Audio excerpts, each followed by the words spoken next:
Hey everybody, this is So Heidi, and you're listening to the Successful Fashion Designer Podcast. We all know that the fashion industry is brutally competitive and it takes loads of hard work to get ahead. The problem is that everyone's secretive and tight-lipped about their ways. After working as a designer and educator for over a decade, I wanted to help break down those barriers and bring you valuable knowledge from industry experts, and this show is exactly where you'll find that.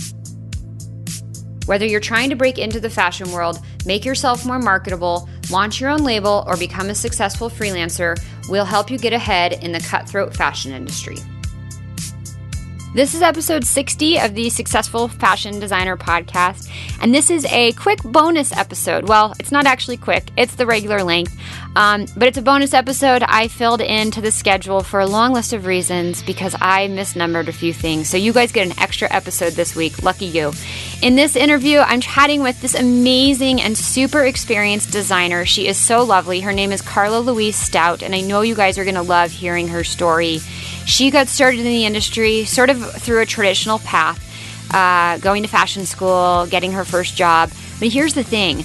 She pushed hard to get that first job. She told us she went through over 20 interviews before she could get hired. She experienced what a lot of you out there tell me you experienced. The whole, you can't get experience unless you have experience. It's the chicken and egg thing, and you can't figure out what comes first.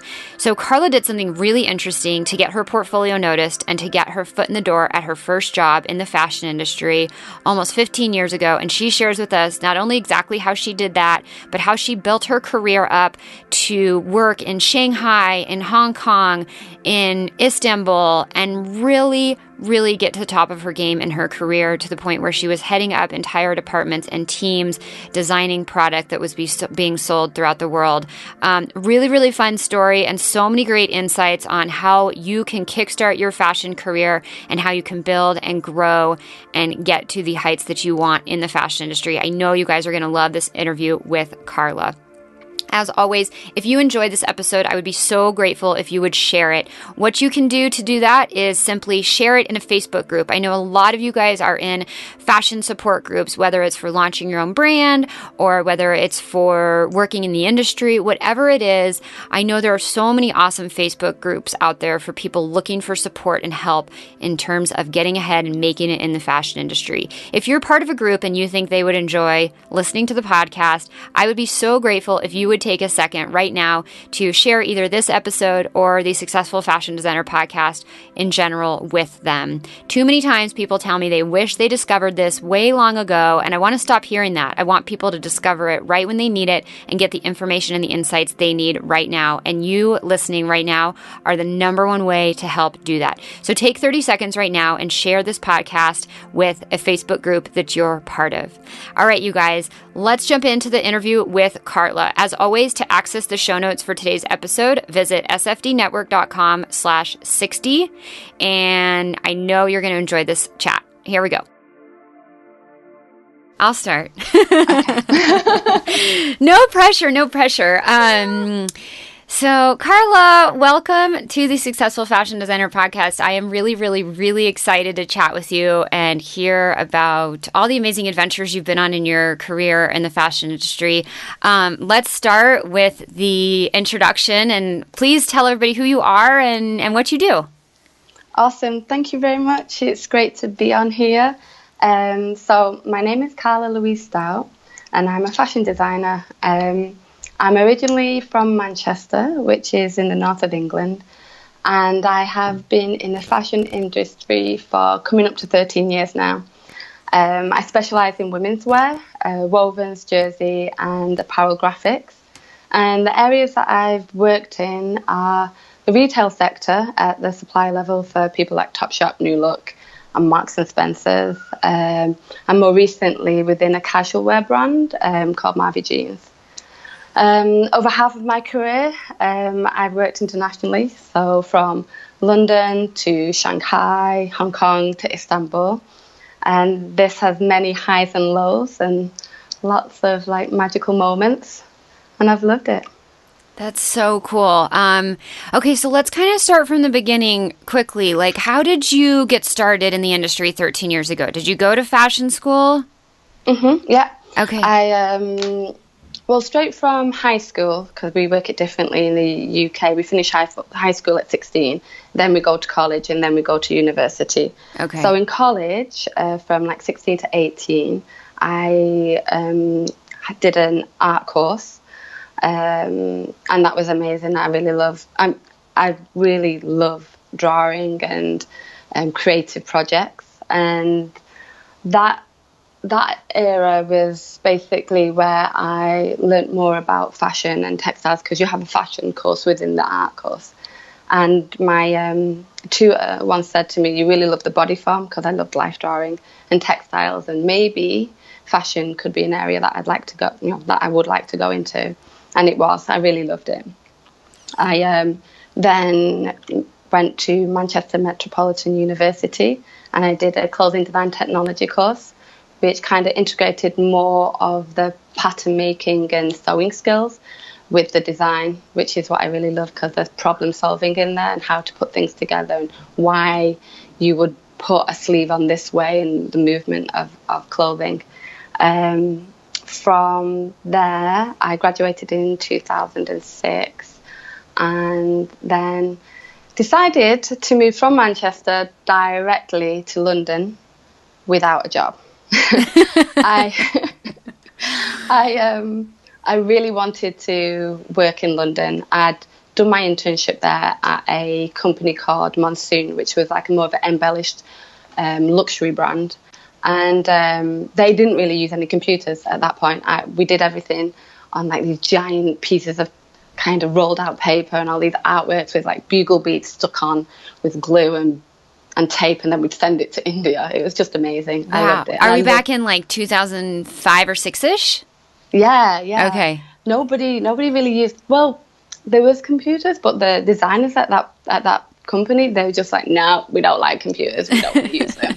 So it was left to kind of assistants or interns to do all the kind of computer work, and then we'd get involved in the more creative side as well a little bit. Of course, you still had to make the brews and do all that kind of stuff, do the photocopying. But yeah, after I graduated from uni, I moved to London, and then started immediately, obviously, looking for a job, because living in London with no job, with a credit card and whatever savings you had, was quite difficult. And I was actually offered a role at a label called Frost French, which was Sadie Frost's label. But unfortunately, I couldn't take it because they weren't offering any salary, and I couldn't afford to do that job without any salary. It was just impossible for me. Yeah, I didn't have the funds. Work for free in the fashion industry trick that everybody thinks. Especially when you're newly out of uni, because you need experience. They always say, we prefer you to have experience, and even though you've got intern experience, they say, oh, we want you to get experience. And how can I get experience if I can't get my first job? Yeah, and, that kind of chicken and egg thing. Yeah, is crazy when you first graduate. And I didn't really want to work within a label and a brand, but just that kind of wall kept on coming up. So I briefly took a small consultant role within a company doing soft separates, and that was only for a few months before I accepted another role at a bigger company, and this was a supplier. I never kind of considered working for a supplier before. And this supplier basically supplied the high street, and the customers ranged from Marks and Spencer's, which was like an older brand, to Topshop, which was like the young, cool retailer. So for people out there listening who may not be familiar with how some of this works, explain how a supplier works in this sense.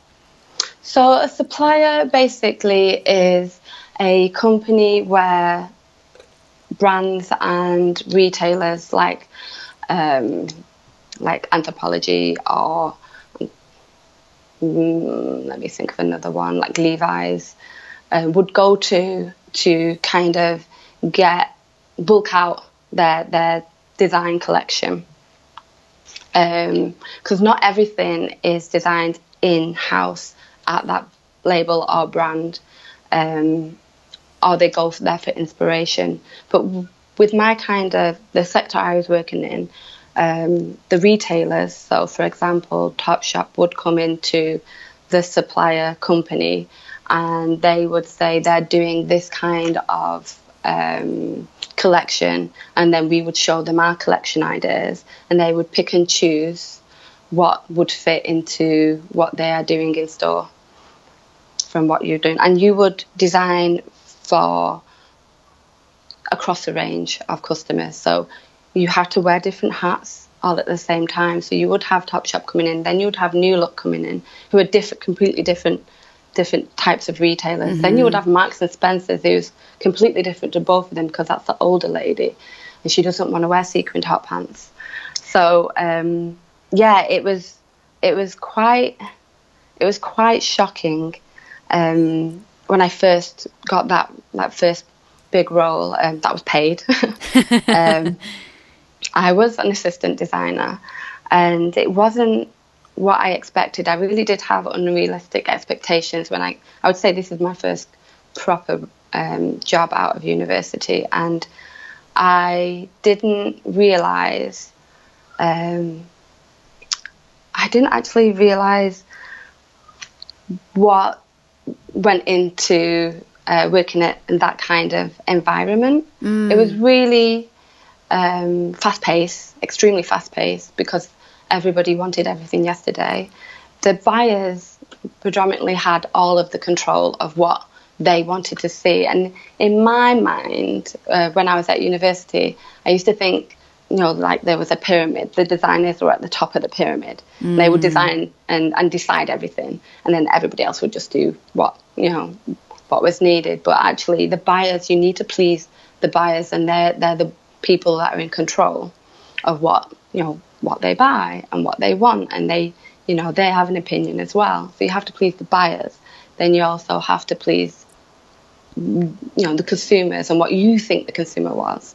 And you need this type of experience anyway to start as an assistant, because I really actually just wanted to get in with like both feet and start designing. And I didn't actually get to do that for a while in that company because I was assisting the designers and then the senior designers, assisting the head of design. And at that company I was responsible for all the trims, so I became the button queen. And I think you do need to start. Everybody needs to start somewhere, and that job did teach me a lot of invaluable skills that you really need to survive in this type of industries. For example, how to research for multiple customers, how to develop your design eye, which you need to basically be really observant, look at color and composition, look at like visual hierarchies and fabrics and trims, and how to kind of bring that all together so it makes sense when you're presenting. And I would only learn that from the designers and the head of design and watching what they would do and how they would do it. Also, how to balance working with a lot of like different personalities, and designers have some of the strongest personalities I've come across. So it's just learning how to deal and work with people and form like good relationships across the range. Yeah. Also time management, which is always an ongoing struggle. That was really important to learn, and the basics like creating tech packs and doing the fittings and the basic design process. And that's what I learned in that role. Yeah. Well, and then from there. Yeah, hold on, really fast. No, I want to know, because like you touched on something that was so like I hear so often from people is, how am I supposed to get experience if I need experience to get experience. It's like the chicken and egg thing. And so then you said, oh, ultimately I was able to get this job at a supplier. Like, do you think that it was just sheer luck that you got the job? Or like, what do you think was the difference? Because I know you said, okay, well, this other brand wanted me to work for free. That was a non-option, which is also something I tell people, I don't promote working for free. So like, how do you think you ultimately wound up getting that first job that got you kickstarted? I think basically, I interviewed for probably about 20 roles, and the same thing came up with the experience. So basically, although I did have my portfolio from uni, I just basically, you'd think it's kind of makes sense now. I'm thinking about it now, but at that point in time, I didn't even think to do this. But just adding in more projects, like personal projects that I would do by myself, and just trying to bulk it out and make it more diverse and a little bit more interesting, and trying to base it on, instead of like conceptual ideas of what when you do it, projects at uni is very conceptual. It's like, oh, base it on a tree that's blowing in the wind and this poem from the 19th century. Yeah. And I tried to make it more relevant to what kind of trends are going on the high street. Because high street is basically where I wanted to be. Yeah. Or higher level, mid-level to higher level. So I kind of gave myself a bit of a reality check and added some more projects into my portfolio. And I feel like that helped. That's huge. I love that. It's such a simple, tangible takeaway. It's like, okay, yeah. And I've talked about this before, and other guests have talked about this, of how conceptual the schoolwork is. And I think that that's something that recent grads really overemphasize in their portfolio. But then taking a step back and thinking like, okay, well, what is the real, like, what's the end customer really going to buy? And like, who am I really talking to, and who the market is? And putting together some self-directed projects that make a little bit more sense, that, are that speak to the brands that you want to work with. Exactly. I love it. Because you do kind of come out of uni with all these kind of airy-fairy ideas. And if that's the way you want to go, if you want to go to like a luxury and higher level design area, that's kind of okay. But you still need to sell the clothes at the end of the day. Yeah. You still, need to make them inviting for the public and customers that they want to buy. Yeah. So yeah. Okay. I love that. You had that insight and you did it, and then it worked. And it's such a simple, it's work, but it's something that someone listening could easily take that and run with it right now. So cool. Very cool. Good. Yeah. So then what happened? So then I worked for two other similar companies. I basically, I wanted to do more. I wanted to get more involved. I was really hungry to like learn more, and it was a little bit stagnated at that company. There was no movement. So then I took another job as an assistant, and then from there I was just like more, and took another job in another company, which is all similar kind of supply level, as a junior. And then from there I was offered another role as a designer at another supplier's. And at this point, I just want to add that you do kind of get typecast when you're a designer, whether it be department typecast or level typecast. Once you work in a supplier's, it's really hard to, almost impossible to break into luxury, or it's really hard to work for a brand, because then they when you're interviewing, they're like, we really want you to have in-house brand or in-house retail experience. But in my mind's eye, if you work for a supplier, you've got a multitude and a range of experiences working for different companies under the same roof, and it's, if not more difficult, and you have to work smarter in those kind of companies. But anyway, I was offered another role with a supplier, and this is all in London. So I've been in London for quite a few years now. Okay. And with this supplier, this is the company that actually asked me to move to Shanghai after a year of working with them. So I was working with this company doing formal wear. So it was really nice because I tried to kind of get a variety of experience in different areas, so I could kind of figure out which area that I wanted to work in more, and just learn, the learning experience of it all.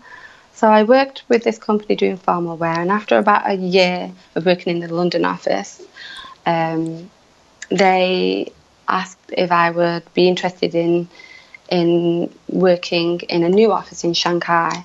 So they already have a head office, which is in Hong Kong, and I'd previously done many trips to China to go to the factories and the sample rooms and check everything that's going on there and go see fabrics. And so I've already been to China a few times at that point, and they thought it would be a good idea to open an office in Shanghai because a lot of the buyers would go to Shanghai, and they thought it would be good to have a designer there to design and just show to the buyers directly. You could get everything done so fast when you're there. So it was intense. So I didn't even think about it. I was just like, yes, that sounds amazing. And then I went home that night and I was like, oh crap. I don't even know what that involves. I have no idea. So I came back the next day and I basically asked for a couple of days to think about it, and let's come back together and have a meeting about what does it involve. And I came back with my list. What was on your list? Basically, my list was like accommodation, flights, what does the job role involve, travel, salary. Because after doing a lot of research, the relocation packages are quite a bit different when you're working abroad. Like the work packages are different when you're working abroad completely. So, and that's what I found out from my research. So there's a lot of things on the list. Okay.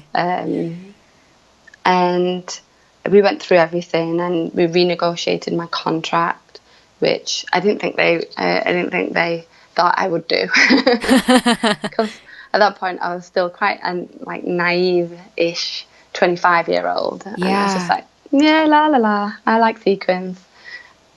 And so we renegotiated my working contract, and we kind of set in stone what I would be responsible for in the Shanghai office, which is a lot more than what I was doing in the London office.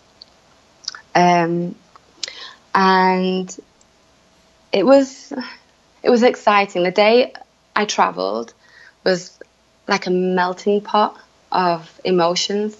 I was scared, I was excited, and it was just all like, I can't describe the feeling. It's just everything all at once. Yeah. And but like the underlying theme was I was just really excited to do this, and I've always had kind of an adventurous nature anyway. So how quickly from when the opportunity came up to when you actually moved?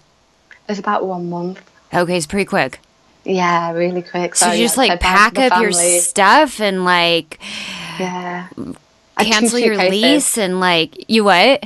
I only had 2 suitcases. Okay, and just just say, okay, I'm going. Here I go. Yeah.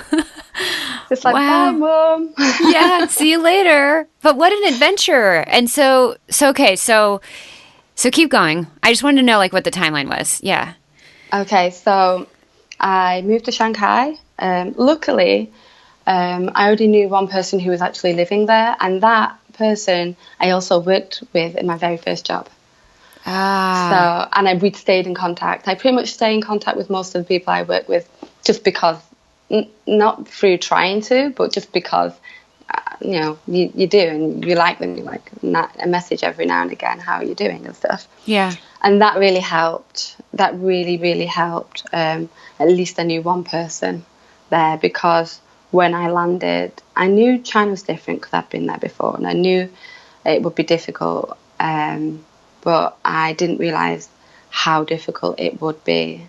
And I didn't actually realise how homesick I would get, because I've been living in London and I didn't really get homesick for Manchester. So I thought, I won't get homesick, and I really did. I really did get quite homesick. It was just a massive challenge. And I'll go into that more later about the kind of details of it all.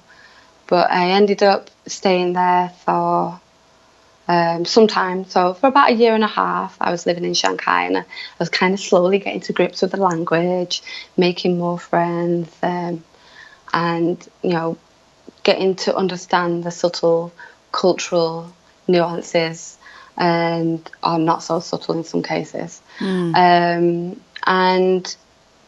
really enjoying myself, going on trips and excursions outside in the surrounding areas of Shanghai, and just finding my special little spots within Shanghai. And it was really, really inspirational, like creatively phenomenal. I loved it. Sketchbook, walking around with my sketchbook, walking around the streets and just doing little sketches, taking photographs. It was overwhelming creatively. I just loved it. Yeah.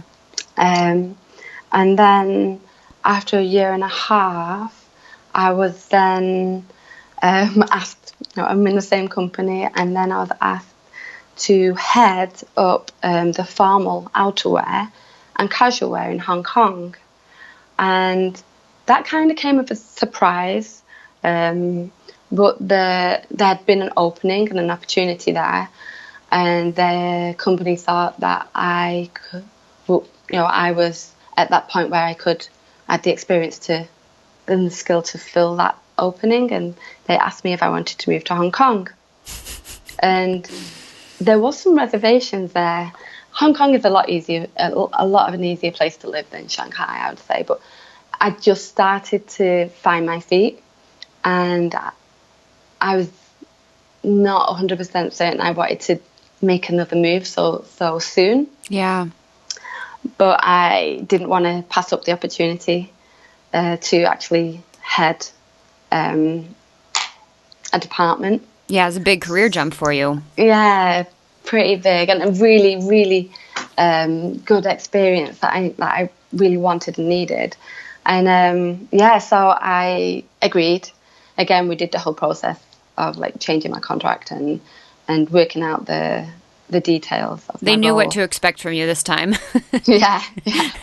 This time I brought an Excel sheet. So I was I was very experienced in that. With working with that company as well, I kind of knew, we knew each other quite well. I'd been working for them for altogether probably 4 years.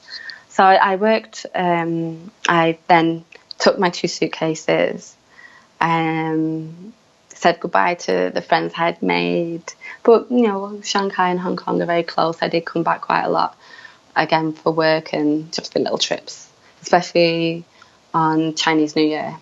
And moved to Hong Kong. And the differences between Hong Kong and Shanghai are quite profound. You don't actually realise, because they're so close, you don't actually realise how different they are, but they're completely different. The main thing is Shanghai and China, mainland China, they speak Mandarin. In Hong Kong, they speak Cantonese, and the tones are different. So you're learning a new language.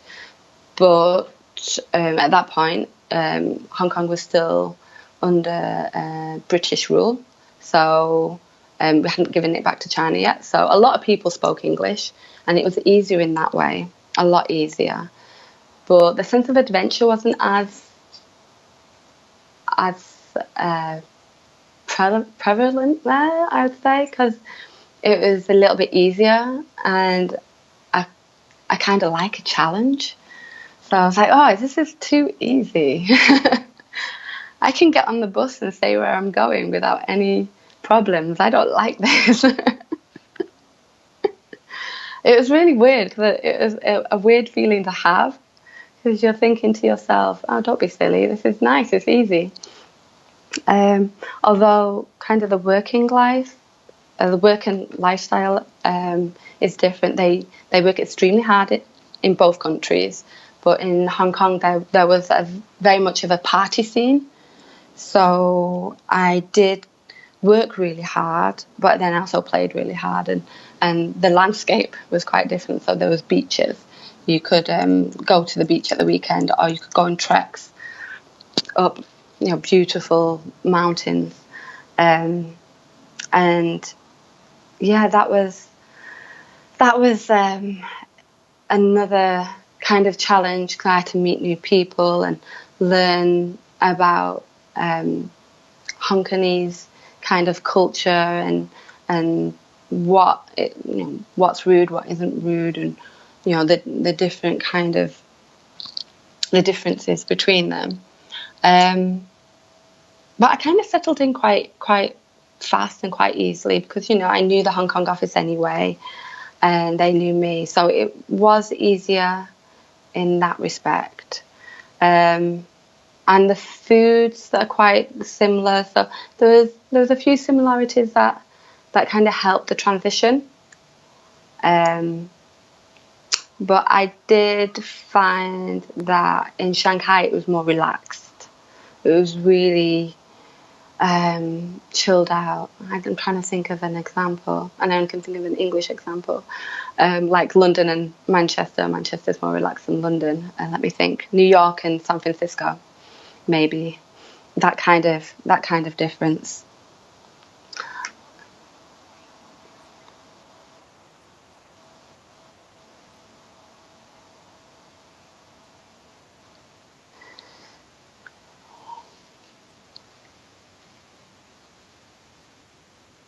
Yes. So basically, I had a small team, and I did get to be a part of some of the hiring at my, with my time there, which was great.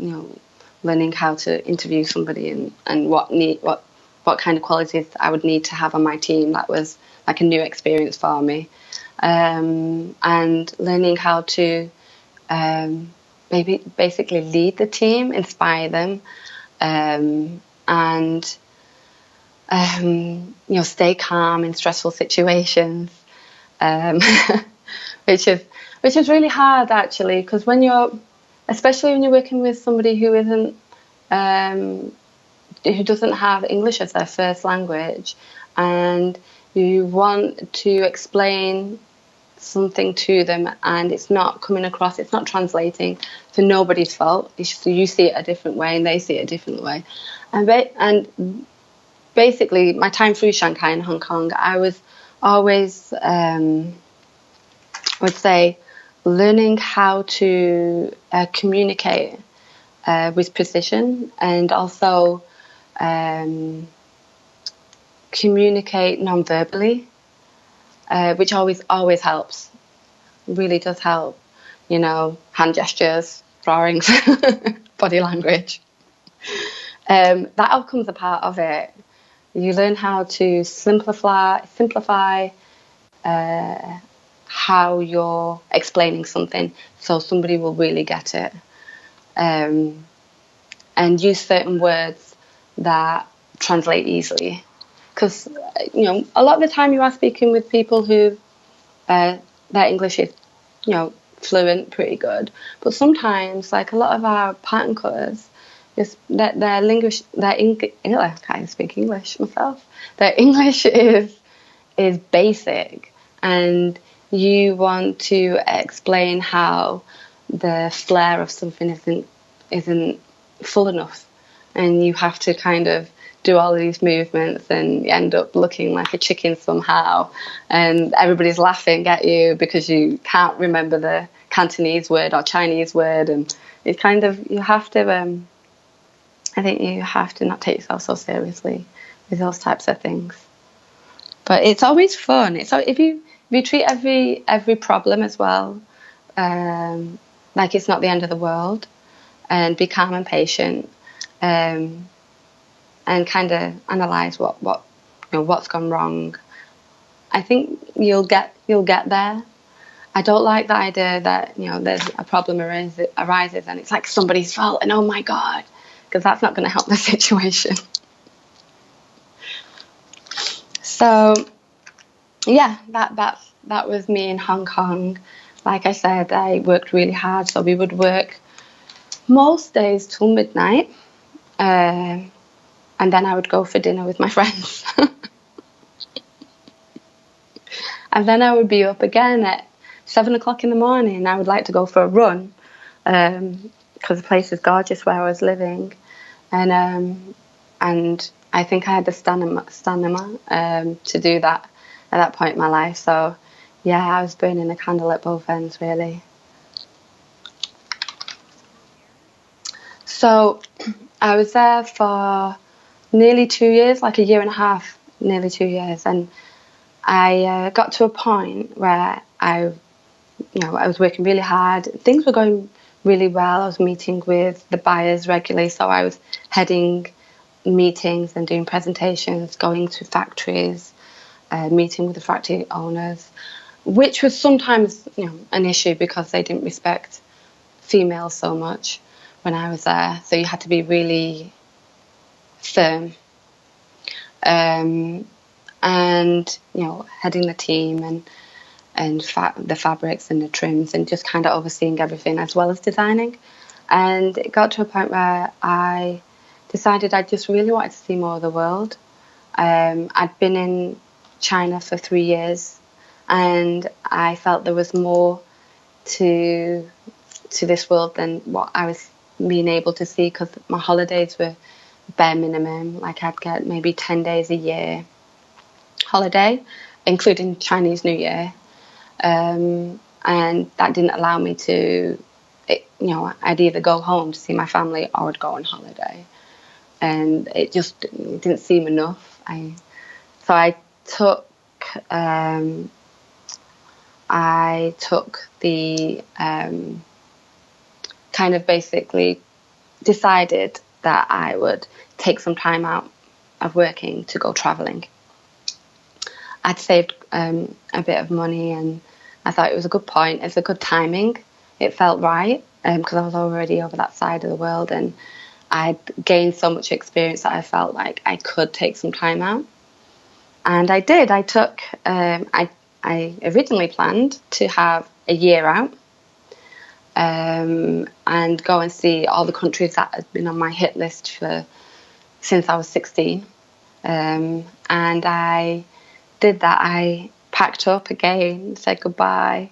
This time I only took one rucksack, sent a box or two home and gave the rest of it away, and travelled through China to Vietnam. I did Cambodia, then Laos and Thailand. And at a 6 month part, maybe it was 5, I was given the news by my family that my grandma was terminally ill. So I decided to just sack the trip off and go home and spend time with my gran and help look after her and spend time with my family, because I was I'm very, very close to my grandparents. They kind of were instrumental in bringing us up, and my grandma was very much into fashion. She was very much into Mary Quant and all those kind of names and labels, and she was one of very strong character, and I wanted to be there. So I came home and basically stayed here it was probably about maybe 6 or 7 months, until she passed away. And after that, I spent more time with my family to kind of grieve and get over the passing of my grandma. and it was good. It was good timing is probably not the best word to use, but it was nice to be able to come back without any stresses to be here, because I'd already decided that I was traveling and taking time out anyway. So, and that was really hard. It's when you lose somebody that close to you, it's really hard to, you don't actually know how much it affects you until it happens, and then you don't realize it's actually affecting you when you're making certain decisions. And I decided to, after some time, take another job in London.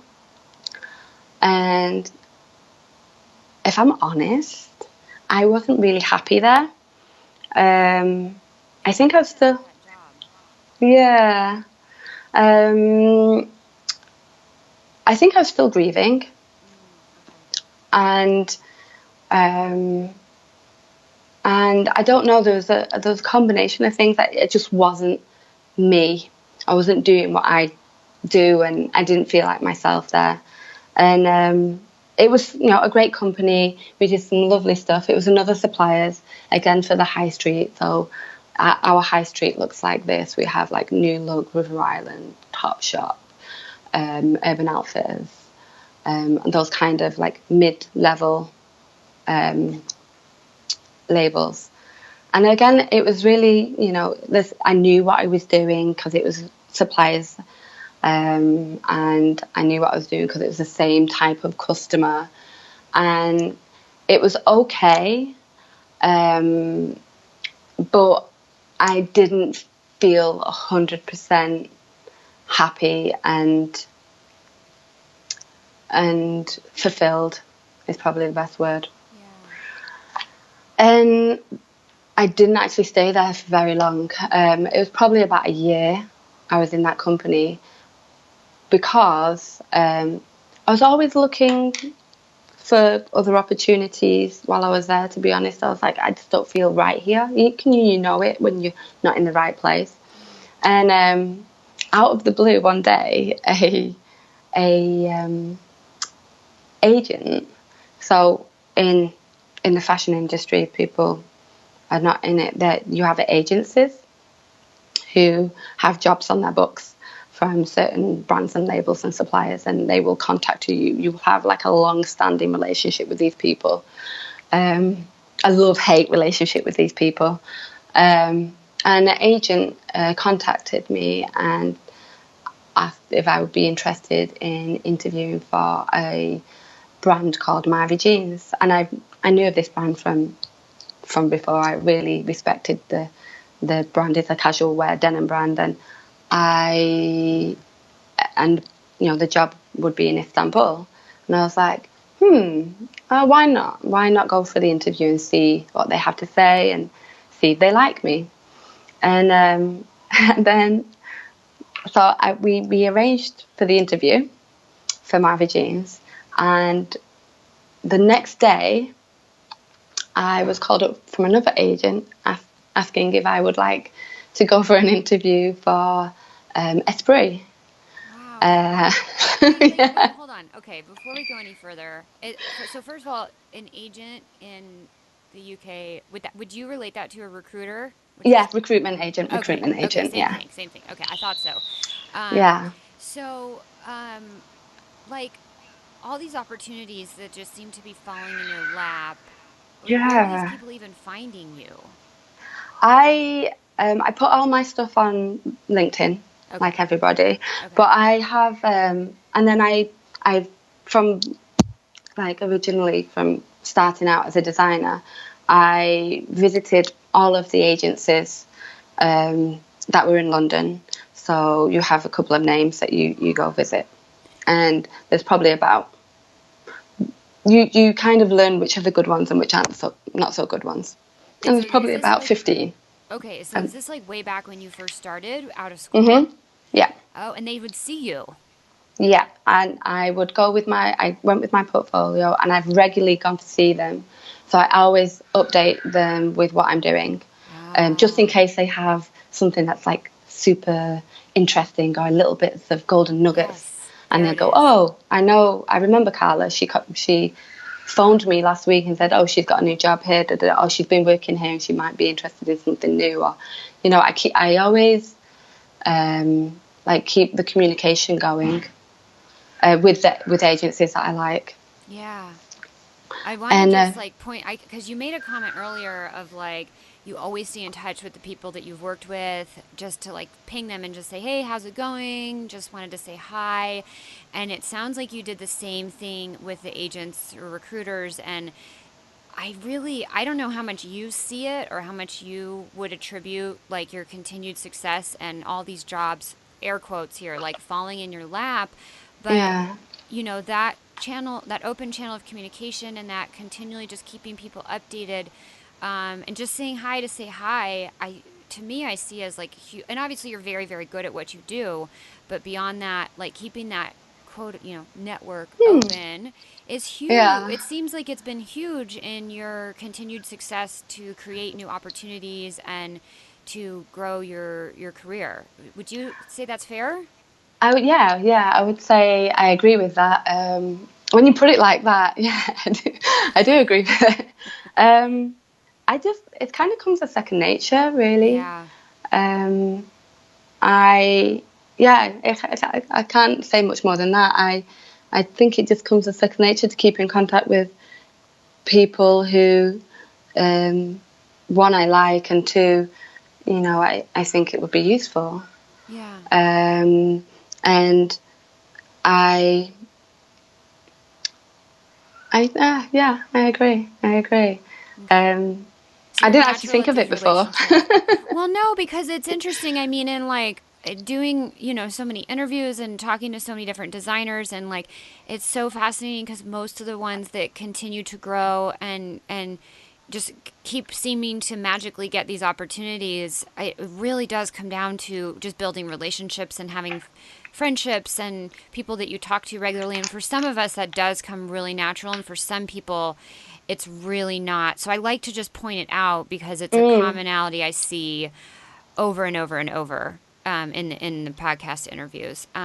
So anyway, you got these two opportunities from two different agencies.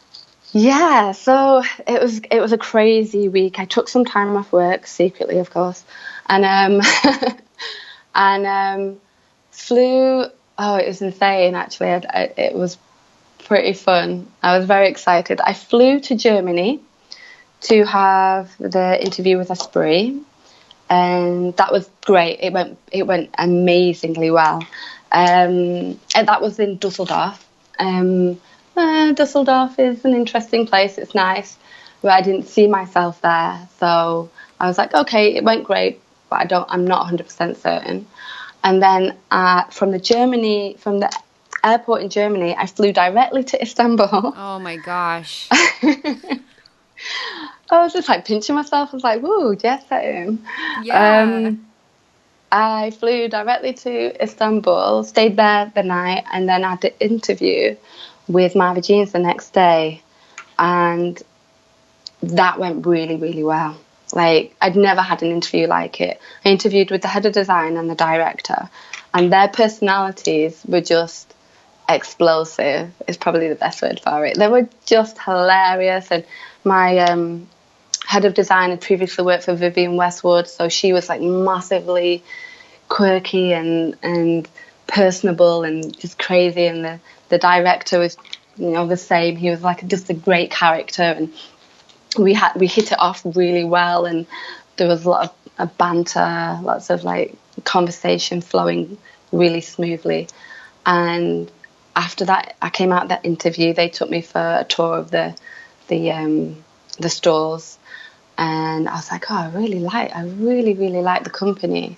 And then what clinched it for me, because I'd never been to Istanbul ever in my life, and I think I went to Turkey when I was 7, so I'd never really spent any time in Turkey. And what clinched it for me is they took me for dinner, and I had the best kebab I'd ever eaten, ever. Seriously, it was beautiful. And I thought to myself, I really like the company, I really like the management, I really like the food. God, they have good kebabs.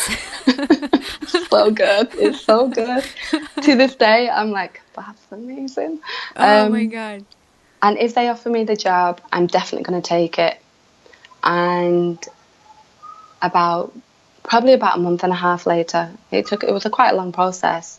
I interviewed repeatedly with some of the HR department and other members of the company, and was then offered the job. Did you do those other interviews over the phone or remote, or did you keep going back? Oh, I wish I kept going back. No, the first main interview was with the head of design, and the director was in Istanbul, and then they did Skype interviews. Okay, gotcha. And wow, but a month and a half, so it was a process. Yeah, it was a full process of just finding out if we were a good match, which I really liked. I really appreciated that, because they wanted to know they had the right person. And when I got the job, I felt confident that I was going to be in the right place. So I did like that kind of process. And then I got the job, and within, it was probably about a month to 3 weeks. It was so fast. They asked if I could start at a certain date, and I again was like, Mom, I'm moving away. How many suitcases this time? It was about 3 suitcases. Okay. And like relocation boxes. Yeah. Like, which, was covered. Yeah. And I moved to Istanbul. And that was, amazing. It was amazing. Because I kind of knew what to expect from relocating twice before. It was very, very different to China and Istanbul very different to Shanghai and Hong Kong, in the obvious respect that it was China, and this was a Eastern country, Middle East country, and I was put up in a hotel firstly for a few months while I found an apartment. And absolutely loved it. As soon as I got the studio was amazing. It was about the first time I'd worked with 30 plus designers. I had a department. First I worked with the casual wear, doing wovens, women's wovens, which is what I've got experience with. And then I was given the urban department, which was like the young trendy girl, and that was doing like cross between wovens, a little bit of jersey, a little bit of denim, and I'm working with a small team again, and I absolutely loved it. Turkish people are so welcoming, and more open, way more open than I thought they would be. Again, I had the difficulties of trying to learn the language. And I don't know what's more difficult, Mandarin or Turkish. They both blew my mind. Yeah, wow. It's really hard. You're moving somewhere, you're starting a new job, you're working with new people, you don't have any friends at that point.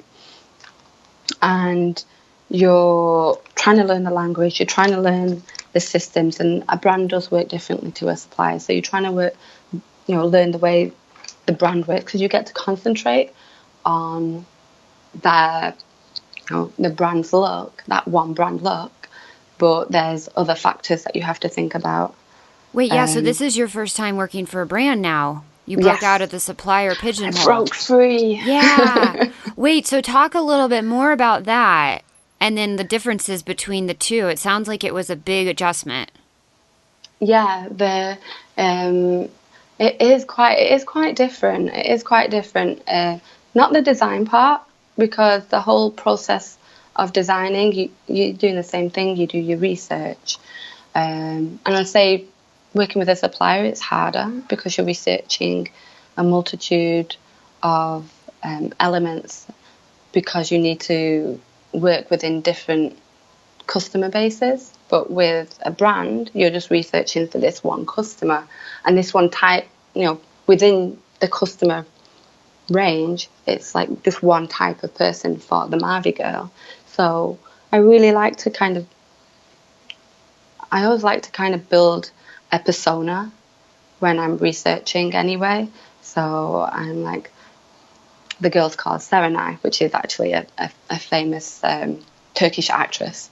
Serenay, she loves to hang around with her friends. She likes to go to the beach at the weekend. You like building personality. Yeah. I find I do that anyway wherever I work, and I find that really, really helps when you're designing, because you're like, oh, would Serenay wear this? And it's like a little person. You do kind of start to think that you're a little bit crazy. You're building like your own little friend. But it really helps. It really does help. And then with working within a brand, they have the calendars that they work towards, like specific calendars that they work towards. And they have different departments doing like the PD, like product production, and the trims department and the fabric department, where as a supplier, you're kind of doing that all yourself. So you're not focusing directly on design. You're doing everything, which is great, but you're kind of spreading yourself a little thin. Yeah. Whereas within the brand, you kind of have more time to delve deep into the kind of philosophy of who you're designing for and what she wants to wear. And then you have the best and worst meetings, where you find out what's doing really well, which is really nice to know what's happening in the market with your designs. And in supply, you don't really get that until unless you're like pester the buyers that you're working with, how's it doing, what's going on. Yeah. And you kind of only know that with the suppliers when they're asking for repeats or updates. And then okay, this type of thing's selling really well. Yeah. Yeah, and I kind of get why, because they're working with several suppliers. They're not just working with your company. Yeah. So with a brand, you get to sit in with these meetings and go through the best and worst. And you're like, yeah, my stuff's the best seller. Let's talk about the hero products. These hero products are like the basics with a twist. Let's talk about the updates. Let's talk about what Serenay, what our girl wants next. And then you're on the other side of the fence. You are visiting suppliers, and you with Marvy. We mainly visited the suppliers for fabrics and for little, like, kind of trimming ideas or detailed ideas. So it's a little bit different in that respect. It wasn't I would say to bulk out the collection. Mm-hmm. We didn't really need to do that because we had all the designers kind of covering all the bases.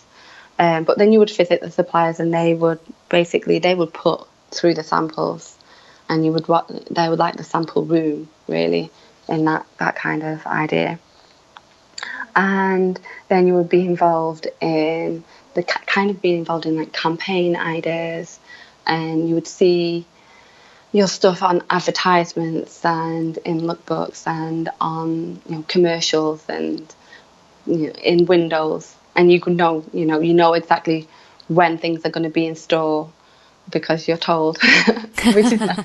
It's nice to know when things are going to be out, so you're like, let's go and check it out. Yeah. And how did that feel? Oh, amazing, because before you constantly looking on the high street to try to spot something. Because sometimes you would do a design for a retailer. So as a supplier, you do a design for a retailer. They would be like, oh, we need it for this summer. But then something would happen and it wouldn't go in store till next summer. But you don't know that. You're not told. Right. So you'll see somebody in your coat and you're like, just like walking down the street, you're like, oh my God, it's here, it's finally here. I made that coat, yeah. And then, working with the brand, it was really nice because it was more of a, you kind of, I think it's different with each brand, but with Marvi, it was a very much of a family atmosphere. And I really did enjoy working for the company. But then, you have to learn how to work with product development. So passing your tech packs to the product development team, who would majority of the time discuss with the factories what's going to happen, and you're like releasing your babies and you're not sure what's going to happen with them. Because I'm not used to doing that. I'm used to seeing things all the way through to the end. Yeah. Where I'm like just letting my babies go, and I'm like, please look left and right when you cross the road. Yeah. So yeah, but again, just living in another country was really hard. The main things were, oh God, there's so many issues with kind of, again, trying to fit in to a community, and basic things like I had a flood in the apartment. Just going back to like personal stuff, had a flood in the apartment, and trying to call somebody to, like a plumber to try and sort it out, and just not be able to communicate because you haven't got the language skills. Yeah. And that was really hard. And what was really hard is asking for help, because at that kind of time I had like a really nice group of friends, and finding those friends is hard enough. But then you don't want to feel like a burden, so I'm not very good at asking for help anyway. And just realizing that sometimes you do need a little bit of help when you live abroad, and just phoning up one of my best friends and saying, please, can you come and translate? Help me with this flood. Yeah. And not feeling like a burden on them. So Istanbul was amazing. I lived there for coming up to, it was 4 years, and there was many highs and lows. With the country's changing political landscape, that was one of the main changes while I was there. I really, really did love it there. I did, eventually make some really, really good friends that made the whole experience magical. And as you get older, it does get a little bit harder to form those connections, because you don't always want to go out and go drinking and that kind of thing. So you're kind of finding your friendships through other means. So I went to a lot of meetups, and I joined a lot of running clubs, and you find your people in that way. And I got to a point where I really love the job, but personally I thought it was time to leave for several reasons, politically and other things. And I decided to come back to England after 4 years, and that was kind of hard, because that the place that I'd lived, it was unfurnished. I'd bought all my furniture. I'd made like some solid friendships. I was really confident and experienced in my job. We were doing really well. My department had grown. I'd grown the department from quite a small, kind of cool, trendy girl to something that was a bit more substantial and everyday. Everything was going really well, but I always have these kind of moments where I have an instinct and I feel like it's time to go. Yeah. And where are we at in the timeline right now, roughly? So this was last year. Okay, so very recent now. We're almost up to present. Okay. Yeah, almost up to present. I'd been there for almost 4 years. And in like October, November of last year, I decided to leave Marvi. I decided to take some time out first because I'd been working very, very hard for a few years. And, I like to travel. And I spent some time in San Francisco. I went back to I went back to Istanbul for a few months. Spent some time in Bulgaria, and then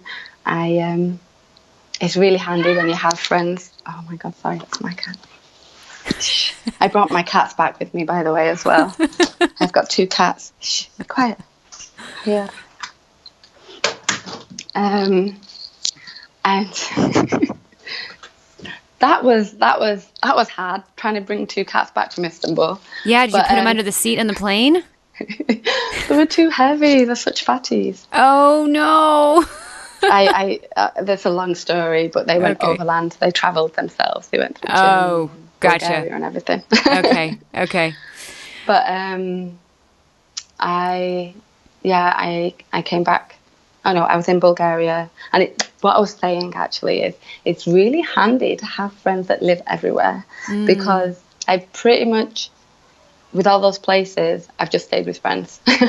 Yeah, that's so cool. And when you're working internationally for so long, and you meet people along the way, and everybody moves, and everybody's from somewhere else, and yeah. So, cool. in the next few weeks, I'm going to be going to Paris because my friends just moved to Paris. I've got a friend in Germany that I promise I'm going to keep. I keep promising I'm going to go see, and that kind of thing. It's pretty cool. So then I decided to come back to the UK, and now I'm living in the UK for a while, and I've based myself here for a little bit while I decide on while I decide on kind of the next adventure. I don't know where it will be, whether it's going to be in the UK or abroad. I'm kind of just sort of seeing what's out there, and then I'm working freelance at the moment. Yeah. And it's just great to be back in my home city of Manchester. I've not lived here for so long that it's kind of a novelty. That's so cool. What do you like?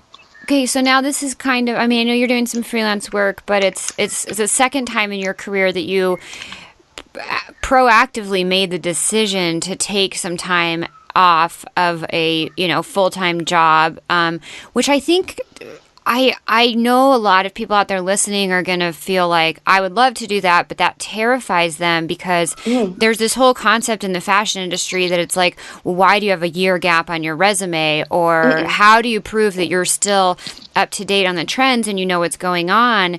And for you, it seems like and I don't want to discount what you've done and how hard you've worked, but like you've easily been able to like take this time and then create a new opportunity for yourself. And perhaps it goes back to your network with the recruiters and the agencies and friends and industry contacts. But I know for a fact there's people out there who would love to take a year off, but I think are terrified of quickly becoming, I don't know if outdated is the right word, but like, why is there a gap in your work here experience? Can you talk a little bit about that? Yeah, definitely.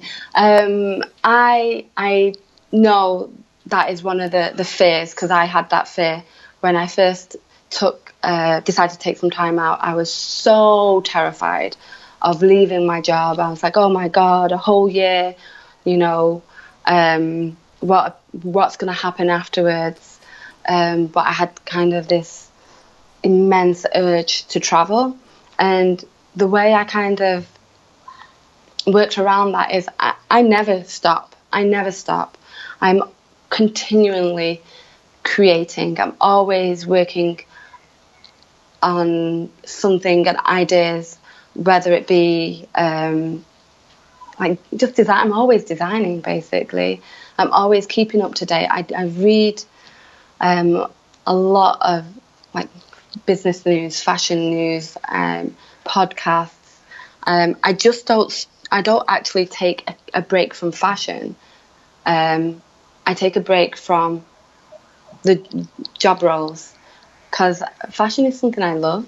Yeah. I really, really enjoy doing. So I wouldn't ever think to take just not do it. Like every day I'll read and fashion news. I'll read what's going on and find out what the trends. I will research and create a little mini collection, just personal project. Just for fun, because you love it. Just for fun. Yeah. Just for fun. Yeah. And then when I go back, what I found has been amazing is when I go back to go to interviews or to talk to clients, I can bring all of my influences from traveling or wherever I've been and back up with research and with design work of what actually I've been doing for the past 6 months, 2 months, 3 months, and say, this is what I've been doing and this is the reason I've been doing, and these are all the research and this is all the newness that I can bring to your company because I've been out there and I've seen it. Brilliant. Yeah. So I think that kind of thing helps. Like if you're going to take a year off and just sit on the beach and drink cocktails, and I think that's a waste of time anyway. Yeah. Maybe one day. Or two, but not 6 months of it. But I'm a creative person, and I always strive to do something creative every day. And I like to kind of bring that into whatever next I'm working on. Yeah, I think, it's I've had this conversation with other people on the show before of this like concept that if you are genuinely like so passionate and excited about what you're doing, and whether that's in the fashion industry or whatever it is, it honestly becomes like a physical extension of your being, and you have to do it no matter what. So for you as a designer, it's like, I'm going to do these self-directed projects. I'm going to sketch. I'm going to take pictures. I'm going to look at the trends. I'm going to gather my inspiration. I'm going to put together mini collections because you love it so much that that's just what you do. And and to people out there listening, it's like, if you don't find yourself doing that, then maybe it's not the right path. Because it should be something that, like, yes, it's hard work, but you do it because you love it, and it's an extension of your being. Yeah, definitely.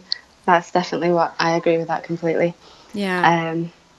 And if you're not, going out into the world, and you can find inspiration anywhere. It can be the pattern of a pavement or a vintage piece. It can be something as obscure as like a tire or a brick wall. If you're not seeing little things that draw your attention and kind of using that to create, and you don't enjoy doing that, you shouldn't really do this. Yeah, because you'll get bored. Yeah, no, I think it's really true. Carla, this has been so much fun. What an amazing journey in life you've led so far, and I know there's so much more adventure ahead of you. I would love to end with the question I ask everybody at the end of the podcast, and that is, what is one thing people never ask you about working in the fashion industry that you wish they would?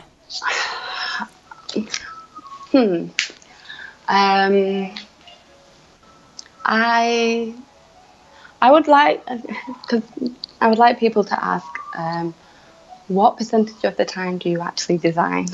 Okay, well then can you tell us? Because actual design is probably I would probably say about 20%. Yep. The majority of the work goes into the research, which I'm absolutely obsessed with. I love researching. I would say the majority of the work goes into researching.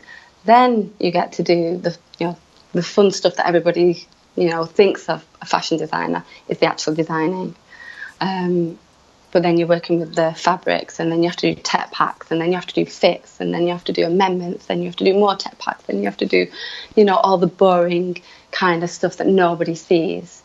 And I just, people don't actually understand exactly what goes into making clothes and designing clothes and creating something. So yeah, that would be something I'd like people to ask. I love that. Well, thank you for giving us the absolute transparent answer. It's not all fun and design, but the other parts are fun too. It's problem solving and figuring out how to make things work, and that's part of the fun process too. The whole thing. Yeah, that's so cool. And where can people find you online or connect with you?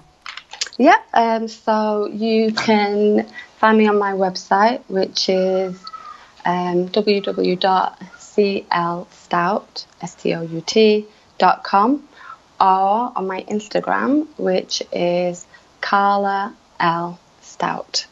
Awesome. And I will link to both of those in the show notes. Thank you so much. It was really a pleasure to talk with you and hear about all your adventures. Thank you so much for sharing. Yes. Thank you so much. This is great. It was a great conversation. I loved it. Thank you. Thank you so much for listening. I really appreciate each and every one of you out there. And thank you so much, Carla, for sharing your stories, your insights, and all your tips on how you have built such a phenomenal career in the fashion industry, working around the globe. How inspiring and amazing. As always, you guys, thank you so much. And if you can do me a quick favor and share this episode or the podcast in general in a Facebook group or maybe even a LinkedIn group that you're part of, that would be amazing. It really helps to get new listeners, and it helps to get more people all of this insight and information and knowledge that you love so much about this podcast. We get great feedback and great reviews on iTunes, and too often people tell me they wish they discovered the podcast earlier. So go ahead and help someone else out there who wants some behind-the-scenes advice and industry knowledge on figuring out how to make it in the fashion industry. Go ahead and make their day by sharing the podcast with them. I know they would be grateful, and I would, of course, be very grateful as well. Again, if you'd like to learn more about any of the resources mentioned in this episode, visit the show notes at sfdnetwork.com/60. Thank you so much, you guys, and I will talk to you in the next Successful Fashion Designer Podcast episode.